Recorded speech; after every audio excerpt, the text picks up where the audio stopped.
ഇന്ന് സഭാ നടപടികൾ തീരുന്ന സാഹചര്യത്തിൽ ഞങ്ങളെ സഭാ നടപടികൾ ബഹിഷ്കരിച്ച് ഈ സമരം ഇന്ന് താൽക്കാലികമായി ഇവിടെ അവസാനിപ്പിക്കുക. കാരണം ഇനി 29, 30 തീയതികളിൽ മാത്രമാണ് നിയമസഭ ഉള്ളത്. ഞങ്ങൾ വീണ്ടും സർക്കാരിനോട് ആവശ്യപ്പെടുന്നു, ഈ ഉത്തരവാദികളായ കേരളത്തിന്റെ മനസാക്ഷിയെ ഞെട്ടിച്ച ഈ കസ്റ്റഡി മർദ്ദനത്തിൽ ഉത്തരവാദികളായ ഉദ്യോഗസ്ഥരെ സർവീസിൽ നിന്ന് പിരിച്ചുവിടുന്നതുവരെ നിയമസഭയ്ക്കകത്തും പുറത്തും ഞങ്ങൾ ഈ സമരം തുടരുക തന്നെ ചെയ്യും. ഗവൺമെന്റ് എത്രയും പെട്ടെന്ന് നടപടികൾ സ്വീകരിക്കണം എന്ന് ഞങ്ങൾ ശക്തിയായി ആവശ്യപ്പെടുകയാണ്. വലിയ സമരങ്ങളിലേക്ക് കേരളം പോകാൻ പോവുകയാണ് ഈ വിഷയത്തിൽ. രണ്ടാമത്, ഞങ്ങൾ ഇന്ന് നിയമസഭയിൽ അടിയന്തര പ്രമേയത്തിന് നോട്ടീസ് കൊടുത്തത് ശബരിമലയിലെ സ്വർണത്തിന്റെ മോഷണത്തെക്കുറിച്ചാണ്. ശബരിമലയിലെ ദ്വാരപാലക ശില്പം, സ്വർണം പൂശിയ ശില്പം നന്നാക്കാൻ ചെന്നൈയിൽ കൊണ്ടുവന്ന് തിരിച്ചു വന്നപ്പോൾ 4 കിലോ സ്വർണമാണ് നഷ്ടപ്പെട്ടത് എന്ന് ഹൈക്കോടതി തന്നെ പറഞ്ഞിരിക്കുകയാണ്. 4 കിലോ സ്വർണം ഹൈക്കോടതി അറിയാതെ സർക്കാരിലെ ചിലരും ദേവസ്വം ബോർഡിലെ ചിലരും ചേർന്നിട്ടാണ് അയ്യപ്പന്റെ 4 കിലോ സ്വർണം കൊള്ളയടിച്ചിരിക്കുന്നത്. എന്നിട്ടാണ് നാളെ അയ്യപ്പ സംഗമം നടത്താൻ പോകുന്നത്. ഈ അയ്യപ്പ സംഗമം നടത്തുന്നതിന് മുമ്പ് ഈ സ്വർണം എവിടെ പോയി എന്ന് ഉത്തരവാദിത്തപ്പെട്ട ആളുകൾ അയ്യപ്പ ഭക്തരോടും കേരളത്തിലെ വിശ്വാസികളോടും പറയേണ്ട ബാധ്യതയുണ്ട്. ഞെട്ടിപ്പിക്കുന്ന വെളിപ്പെടുത്തലാണ്. അയ്യപ്പന്റെ സ്വർണ്ണം അടിച്ചുമാറ്റിയ ആളുകളാണ് സർക്കാരിലും ദേവസ്വം ബോർഡിലും ഇരിക്കുന്നത്. അയ്യപ്പന്റെ 4 കിലോ സ്വർണ്ണം അടിച്ചുമാറ്റി. അതിന്റെ പാപം മറയ്ക്കാൻ വേണ്ടിയിട്ടാണോ അയ്യപ്പ സംഗമം നടത്തുന്നത് എന്ന് സംശയം തോന്നുന്ന രീതിയിലാണ് അയ്യപ്പ സംഗമവുമായിട്ട് ഇപ്പോൾ വന്നിരിക്കുന്നത്. UDF 3 ചോദ്യങ്ങൾ ഉയർത്തിയിട്ടുണ്ട് അയ്യപ്പ സംഗമത്തിൽ. ഒന്ന്, നിങ്ങൾ സുപ്രീം കോടതിയിൽ കൊടുത്തിരിക്കുന്ന സത്യവാങ്മൂലം, ആചാര ലംഘനത്തിന് അനുകൂലമായ സത്യവാങ്മൂലം തിരുത്താൻ നിങ്ങൾ തയ്യാറുണ്ടോ? 2, ഇത് സംബന്ധിച്ച് അന്നെടുത്ത കേസുകൾ, നാമജപഘോഷയാത്ര നടത്തിയതുൾപ്പെടെ ഉമ്മൻചാണ്ടിക്കെതിരെ, രമേശ് ചെന്നിത്തലയ്ക്കെതിരെ, അടൂർ പ്രകാശിനെതിരെ ഉൾപ്പെടെയുള്ള നിരവധി ആളുകൾക്ക്, സ്ത്രീകൾക്കെതിരെ എടുത്ത ആയിരക്കണക്കിന് കേസുകൾ നിങ്ങൾ പിൻവലിക്കുമോ? മൂന്നാമത്തെ ചോദ്യം, 10 കൊല്ലം ആയി തീരാൻ പോവാണ്. ഭരണത്തിന്റെ സായാഹ്നത്തിലെത്തിയപ്പോഴാണ് ശബരിമലയിൽ മാസ്റ്റർ പ്ലാൻ വേണം എന്ന തോന്നലുണ്ടായിരിക്കുന്നത്. ഉമ്മൻചാണ്ടി സർക്കാരിന്റെ കാലത്ത് 112 ഹെക്ടർ സ്ഥലം, 300 ഏക്കറിൽ താഴെ വനഭൂമി ഏറ്റെടുത്തു സങ്കീർണമായ നടപടിക്രമങ്ങളിലൂടെ. എന്നിട്ട് അതിനു പകരം 112 ഹെക്ടർ സ്ഥലം സർക്കാർ അക്വയർ ചെയ്ത് ഇടുക്കി ജില്ലയിൽ വനം വകുപ്പിന് തിരിച്ചു കൊടുത്തു. എന്നിട്ട് അവിടെ വികസന പ്രവർത്തനങ്ങൾ നടത്തി. 9 കൊല്ലമായി ശബരിമലയിൽ ഒരു വികസന പ്രവർത്തനവും നടത്താത്ത സർക്കാർ 10ാമത്തെ കൊല്ലം തെരഞ്ഞെടുപ്പ്, 2026 പ്രശ്നം, തെരഞ്ഞെടുപ്പിന് തൊട്ടു മുമ്പ് മാസ്റ്റർ പ്ലാനുമായി ഇറങ്ങിയത് ജനങ്ങളെ കബളിപ്പിക്കാനല്ലേ? ഈ 3 ചോദ്യത്തിനും ഉത്തരം പറഞ്ഞിട്ട് വേണം. നിങ്ങൾ കണ്ടില്ലേ അയ്യപ്പ സംഗമത്തിന്റെ വലിയ ബോർഡിൽ വെച്ചിരിക്കുന്ന തിരുവനന്തപുരത്ത്? പിണറായി വിജയനും ദേവസ്വം മന്ത്രി വാസവനും മാത്രമേ ഉള്ളൂ. ദേവസ്വം ബോർഡ് പ്രസിഡന്റുമില്ല, അയ്യപ്പനുമില്ല. അയ്യപ്പ സംഗമത്തിൽ അയ്യപ്പനില്ല. പിണറായി വിജയനും വാസവനും മാത്രമേ ഉള്ളൂ ബോർഡിൽ. ദേവസ്വം ബോർഡില്ല. ദേവസ്വം ബോർഡാണ് മുന്നിൽ നിന്ന് നയിക്കുന്നതെന്ന് പറഞ്ഞു. ദേവസ്വം ബോർഡിന്റെ പ്രസിഡന്റിന് സ്വാഗത സംഘത്തിൽ കൊടുത്തിരിക്കുന്നത് ഫുഡ് കമ്മിറ്റി അധ്യക്ഷനാണ്. Devaswom board president. ഈ നാടകം അയ്യപ്പ ഭക്തർ തിരിച്ചറിയും. ഈ കാപട്യം നന്നായി നടത്തിയത് പഴയ കാര്യമൊക്കെ ആളുകൾ മറന്നുപോയതാണ്. അതെല്ലാം ആളുകളുടെ ഓർമ്മയിലേക്ക് വീണ്ടും നമ്മൾ എത്തിയിരിക്കുകയാണ്. പിന്നെ കഴിഞ്ഞ 3 ദിവസമായിട്ട് സർക്കാർ എന്തുകൊണ്ട് വന്നാലും 2 മണിക്കൂർ ചർച്ചയാണ്. 2 മണിക്കൂർ ചർച്ച. അത് എന്തിനെ ഭയപ്പെട്ടിട്ടാണ് 2 മണിക്കൂർ ചർച്ച വയ്ക്കുന്നതെന്ന് ഞങ്ങൾക്കറിയാം. ഞങ്ങളത് പറയുന്നില്ല. ഞങ്ങൾ ചർച്ചയിൽ പങ്കെടുത്തു. 3 ദിവസം സർക്കാർ തലകുനിച്ചാണ് ഇറങ്ങിപ്പോയത്. ഇന്നെന്ത് പറ്റി? ഇന്ന് സ്വർണം, ഞങ്ങൾ 2 മണിക്കൂർ ചർച്ചയ്ക്കാണ് വന്നത്. സ്വർണം തട്ടിക്കൊണ്ടുപോയത്, സ്വർണം അടിച്ചുമാറ്റിയതാണ്. അടിച്ചുമാറ്റിയത് കൊണ്ട് അത് ചർച്ചയില്ല. അടിച്ചുമാറ്റിയതാണ് സ്വർണം. അപ്പോൾ ശബരിമല അയ്യപ്പന്റെ സ്വർണം അടിച്ചുമാറ്റിയതിനെ കുറിച്ച് സർക്കാരും ദേവസ്വം ബോർഡും കാര്യങ്ങൾ ഭക്തരോട്, വിശ്വാസികളോട് പറയാതെ അയ്യപ്പ സംഗമത്തിന് പോകരുത് എന്നാണ് ഞങ്ങളുടെ അഭ്യർത്ഥന. അല്ല, ഞങ്ങൾ പറഞ്ഞല്ലോ, ഞങ്ങള് ഒരു ബഹിഷ്കരണവും പ്രഖ്യാപിച്ചിട്ടില്ല. പക്ഷെ ഈ 3 ചോദ്യത്തിന് ഉത്തരം പറയാതെ ഞങ്ങളില്ല. അത് വളരെ പ്രധാനമാണല്ലോ. ഏറ്റവും പ്രധാനപ്പെട്ട 3 ചോദ്യങ്ങൾ UDF ഉയർത്തിയിരിക്കുന്ന 3 ചോദ്യങ്ങളാണ്.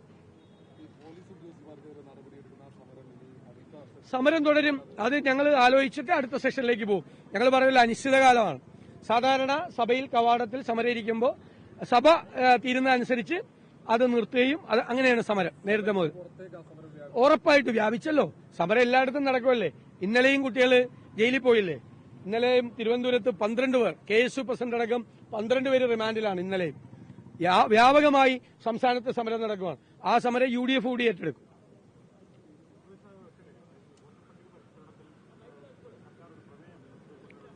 തീർച്ചയായിട്ടും സർക്കാർ അങ്ങനെ ഒരു അഭ്യർത്ഥന വെച്ചിട്ടുണ്ട്. ഞങ്ങൾ ഇതിനെ പൂർണ്ണമായി യോജിക്കും.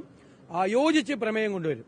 കാരണം ഇത് ഇന്ത്യ മുന്നണി ബീഹാറിലും രാഹുൽ ഗാന്ധിയുടെ നേതൃത്വത്തിൽ ഇന്ത്യ മുന്നണിയുടെ നേതൃത്വത്തിൽ SIR-നെതിരായിട്ട് രാജ്യവ്യാപകമായ പ്രക്ഷോഭം നടക്കുമ്പോൾ ഞങ്ങളും അതിൽ പങ്കുചേരും. ഇവിടെ ഒരുമിച്ച് കൊടുക്കും. കാരണം ഇവിടെ ഒരു പ്രശ്നം കൂടിയുണ്ട്. ഇവിടെ ലോക്കൽ ബോഡി ഇലക്ഷൻ കൂടി വരാൻ പോവാണ്. ഒരു ജനറൽ ഇലക്ഷന് സമാനമാണ് ലോക്കൽ ബോഡി ഇലക്ഷൻ, അല്ലെ? ഇനി നറുക്കെടുപ്പ്, മറ്റ് തെരഞ്ഞെടുപ്പ് പ്രചരണം, അത് കഴിഞ്ഞാൽ ഉടനെ തന്നെ അതിന്റെ നടപടിക്രമങ്ങൾ ആരംഭിച്ചു. അത് കഴിഞ്ഞാൽ ഉടനെ തന്നെ അസംബ്ലി ഇലക്ഷനാണ്. ഇതിന്റെ ഇടയിൽ ഈ SIR കൊണ്ടുവരുമ്പോൾ 52.5 ലക്ഷം വോട്ടർമാരാണ് ഇതിന് പുറത്തു പോകുന്നത്. 2002 ബാധകമാക്കിയിരിക്കുന്നത്. 2002 ശേഷം ചേർന്നിരിക്കുന്ന 52.5 ലക്ഷം വോട്ടർമാര് വോട്ടർ പട്ടികയിൽ നിന്ന് പുറത്താണ്. ഇനി അവർ ചേർക്കണമെങ്കിൽ വലിയ പ്രോസസ്സാണ്. അവരുടെ പിതാവിന്റെ മാതാവിന്റെ ജനനത്തീയതിയൊക്കെ കൊണ്ടുവന്ന്. അപ്പൊ കേരളത്തിൽ ഇത് ചെയ്യുന്നത് തന്നെ അത് നടപടിക്രമം കൃത്യമായി ചെയ്യാൻ പറ്റില്ല. ലോക്കൽ ബോഡി ഇലക്ഷനും അസംബ്ലി ഇലക്ഷനുമാണ്. എന്നിട്ടും അവർ ചെയ്യാൻ വേണ്ടി ശ്രമിക്കുകയാണ്.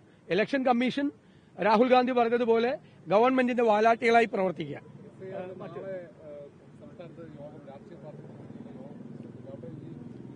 തീർച്ചയായിട്ടും ഞങ്ങൾ അവതരിപ്പിക്കും. മറ്റൊരു വിഷയം, താങ്കളുടെ മണ്ഡലംകാരിയായിട്ടുള്ള ഒരു CPM നേതാവ് KJ ഷൈൻ, അവർക്കെതിരെ കോൺഗ്രസ് സൈബർ ഗ്രൂപ്പുകളിൽ നിന്നും പേജുകളിൽ നിന്നൊക്കെ വലിയ രീതിയിലുള്ള സൈബർ ആക്രമണം നടക്കുന്നു. താങ്കൾ അറിഞ്ഞുകൊണ്ടാണ് അത്തരമൊരു ആക്രമണം നടന്നത് ഇന്ന് അവർ പറയുന്നത്. എന്താണ് അത്?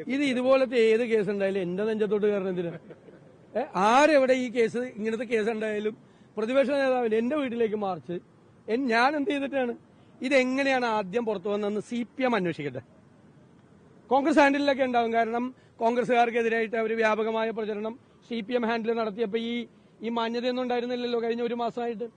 കോൺഗ്രസ് നേതാക്കന്മാർക്കെതിരായിട്ട് CPM ഹാൻഡിൽ ഈ കാര്യങ്ങളൊക്കെ കൈകാര്യം ചെയ്തപ്പോൾ മനുഷ്യാവകാശ സംരക്ഷണം, സ്ത്രീ സംരക്ഷണം തുടങ്ങിയ വാക്കുകളൊന്നും ഉണ്ടായില്ലല്ലോ. വ്യാപകമായി ചെയ്തു. ഞാൻ അതിനെ ന്യായീകരിക്കുന്നില്ല. ഞാൻ അങ്ങനെ ചെയ്യരുത് എന്ന് പത്രസമ്മേളനം നടത്തി പറഞ്ഞ ആളാണ്. കോൺഗ്രസ് ആയിട്ട് അനുഭാവികളോട് പോലും പറഞ്ഞ ആളാണ് അങ്ങനെ ചെയ്യരുത്. കാരണം ഞങ്ങൾ എന്തുകൊണ്ടാണ് നടപടിയെടുത്തത്? ഞങ്ങളുടെ മുമ്പിൽ ഒരു കേസ് വന്നപ്പോൾ സ്ത്രീ സംരക്ഷണത്തിന് മുഖ്യ പ്രാധാന്യം കൊടുക്കുന്നു എന്ന് KPCC പ്രസിഡന്റ് പറഞ്ഞുകൊണ്ട് കൊടുത്തത്. ഇതെങ്ങനെയാണ് പുറത്തുപോയതെന്ന് അത് KN ഉണ്ണികൃഷ്ണന്റെ പ്രസ്താവനയിലുണ്ട്, വരികൾക്കിടയിലുണ്ട്. അദ്ദേഹം പറഞ്ഞല്ലോ കോൺഗ്രസ് ആസൂത്രിതമായിട്ടല്ല ഇത് നടത്തിയിരിക്കുന്നത്. ഇത് അദ്ദേഹത്തെ വേട്ടയാടുവാണ് എന്നാ പറയുക. ഇതെങ്ങനെയാണ് ഈ വാർത്ത പുറത്തുപോയതെന്ന് CPM അന്വേഷിക്കുന്നതായിരിക്കും നല്ലത്. ഏത് യൂട്യൂബ് ചാനലിലാണ് ആദ്യം ഇത് വന്നത്? നിങ്ങൾ അന്വേഷിക്കുക. ഞാൻ കോൺഗ്രസ്സുകാരും കൊടുക്കുന്നില്ല എന്നൊന്നും ഞാൻ പറയുന്നില്ല, കൊടുക്കുന്നുണ്ടാവും. കാരണം കഴിഞ്ഞ ഒരു മാസമായിട്ട് നിലനിൽക്കുന്ന CPM കോൺഗ്രസ് സംഘർഷത്തിന്റെ ഭാഗമായിട്ട് ചെയ്യുന്നുണ്ടാവും. അതിന് എന്റെ തലയിൽ വെക്കണ്ട. എന്റെ വീട്ടിലേക്ക് കാളയായിട്ട് പ്രകടനം, എന്റെ വീട്ടിലേക്ക് കോഴിയായിട്ട് പ്രകടനം, ഇത് ഞാനെന്ത് ചെയ്തിട്ടാ? ഞാനാണ് കേസിലെ പ്രതി. ഏത് പാർട്ടിക്കാരുടെ ഏതാണ്?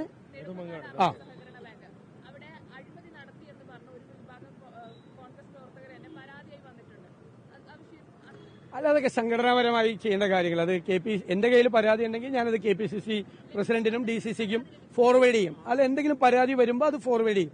വേണ്ട നടപടികൾ പാർട്ടി എടുക്കും. ഞാനല്ല തീരുമാനം. നേതാവായിട്ടുള്ള ഈ ഷൈൻ ടീച്ചർ അവർ പറയുന്നുണ്ട് താങ്കൾ മണ്ഡലത്തിലുള്ള വ്യക്തിയാണ്, താങ്കൾ അറിയാതെ ഒരിക്കലും. അതെങ്ങനെ അതിലെന്ത് യുക്തിയുള്ളത്? ഇത് എത്ര ദിവസം മുമ്പ് നടന്ന സംഭവം എന്നാണ് പറയുന്നത്? എത്ര ദിവസം മുമ്പ് നടന്ന സംഭവം എന്നാണ് ആക്ഷേപം? അതിന്റെ ഇടയിൽ വാർത്ത വന്നല്ലോ, പത്രത്തിൽ വാർത്ത വന്നല്ലോ, യൂട്യൂബ് ചാനലിൽ വാർത്ത വന്നല്ലോ. പിന്നെ ഞാൻ എങ്ങനെയാണ് ഇത് അറിയുന്നത്? ആ യൂട്യൂബ് ചാനൽ നിങ്ങൾ നോക്കി, എല്ലാ ആഴ്ചയും എനിക്കെതിരെ പറയണ യൂട്യൂബ് ചാനലിലാണ്. ആകെ ഈ ആഴ്ച മാത്രം മാറി പറയില്ല, ബാക്കി എല്ലാ ആഴ്ചയും എനിക്കെതിരെ പറയണ യൂട്യൂബ് ചാനലിലാണ്. എല്ലാ ആഴ്ചയും എനിക്കെതിരെ പറയുന്നത്. ഞാൻ അവരൊന്നും പരാതി പറയാറില്ല. കാരണം എന്താ വെച്ചാൽ ഞാൻ അവരെയൊന്നും വിളിച്ച് അങ്ങനെ കൊടുക്കണമെന്നും പറയാറില്ല. ഞാൻ വിമർശനത്തിന് അതീതനല്ല. ഇന്ന് ഏത് രീതിയിലും ആർക്കും വിമർശിക്കാനുള്ള എല്ലാ സ്വാതന്ത്ര്യമുണ്ട്. ഞാനത് ശരിയാണെങ്കിൽ ഞാൻ തിരുത്തും ആരോപണം, മറ്റാണെങ്കിൽ ഓക്കെ ശരി. നമ്മൾ ഒരു പൊസിഷനിലിരിക്കുമ്പോൾ, ഉത്തരവാദിത്തപ്പെട്ട സ്ഥാനങ്ങളിലിരിക്കുമ്പോൾ എന്തൊക്കെ കേൾക്കണം? എന്റെ ജോലിയാണോ ഇത്? ഇത് അവരന്വേഷിക്കട്ടെ. ഇത് എങ്ങനെയാണ് പുറത്തു പോയതെന്ന് അവരന്വേഷിക്കട്ടെ. ഇത്രേ ഞാൻ പറയുള്ളൂ. എങ്ങനെയാണ് പുറത്തു പോയതെന്ന് അവരന്വേഷിക്കട്ടെ. ഏത് വഴിക്കാണ് പുറത്തു പോയതെന്ന് ഞാൻ ചോദിക്കട്ടെ. CPM ജില്ലാ കമ്മിറ്റി ഓഫീസ് എറണാകുളത്ത് CPM ജില്ലാ സെക്രട്ടറിയുടെ കട്ടിലിന്റെ അടിയിൽ ക്യാമറ വെച്ച ഞങ്ങളാണ്. ഞങ്ങൾക്ക് കയറാൻ പറ്റൂല ഇന്ത്യൻ സെന്ററിലേക്ക്? കട്ടിലിന്റെ അടിയിൽ CPM ജില്ലാ സെക്രട്ടറിയുടെ കട്ടിലിന്റെ അടിയിൽ ക്യാമറ വെച്ച പാർട്ടിയാണ് CPM. എറണാകുളത്തെ CPM. സൂക്ഷിച്ചോ, എന്തും ചെയ്യും അവര്. നന്ദി.